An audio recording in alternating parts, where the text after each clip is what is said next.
নমস্কার, আমি শ্রীকান্ত দেব। আমি আমার জন্মের আগে থেকে বিজেপি করি আইরাম।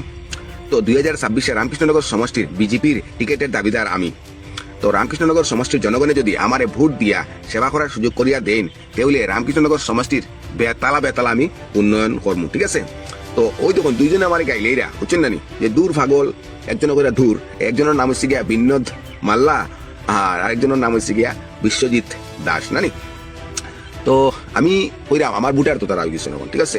দেখো, আমার কিতা স্বপ্ন নাইনি, আমার কিতা ইচ্ছা নাইনি, আমার কিতা আশা নাইনি যে আমি দামি দামি ফরচুনার দামি দামি গাড়ির মধ্যে বইতাম, আমার সাইড ড্রাইভার থাকতো। আমার কিতা ইচ্ছা নাইনি হোসেন, আমার তো ইচ্ছা আছে নানি ফ্লাইটের দিয়ে ফুস ফুস করে যাইতাম আর স্কুল নামতাম। আমার কিতা ইচ্ছা নাই, আমার তো ইচ্ছা আছে নানি। ও আমি তো 5 স্টার হোটেলে থাকার আমার কিতা ইচ্ছা নাইনি। আচ্ছা, ও যে তোমরা আমার গাইলেই দেয়, হ্যাঁ, কিন্তু গাইলেই তো আমার ভোট দিবা নানি হোসেন, ভোট দিবাই তো আমার গাইলেই রাখেন। হো আমার তো আশা আছে, ইচ্ছা আছে, স্বপ্ন আছে যে আমিও দামি দামি গাড়ি লইয়া ঘুরতাম, ঠিক আছে?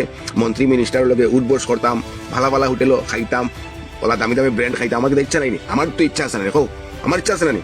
তো এইরকম গালি দিও না বাবা, বুঝছো না? গালি দিও না, মাঝে মধ্যে তোমরাও আমি সবাই মতো সবাই চিন্তা করিও না, বুঝছো না? তো ভোটটা দিয়ে আমার সেবা করার সুযোগ করে দাও। আর হেমন্ত বিশ্ব শর্মা মামা, তোমারও কইরাম, তুমি কিন্তু আমার মার আফন ভাই, ঠিক আছে? আফন মার ফেটর ভাই কিন্তু তুমি আমার মা, ঠিক আছে? তো তুমি আমার মামা। তো টিকিটটা আমার ছাড়া অন্য কেউরে দিও না কিন্তু মামা, যদি দিলাইছো তে কিন্তু আমি তোমার বিরোধিতা মনে রাখি।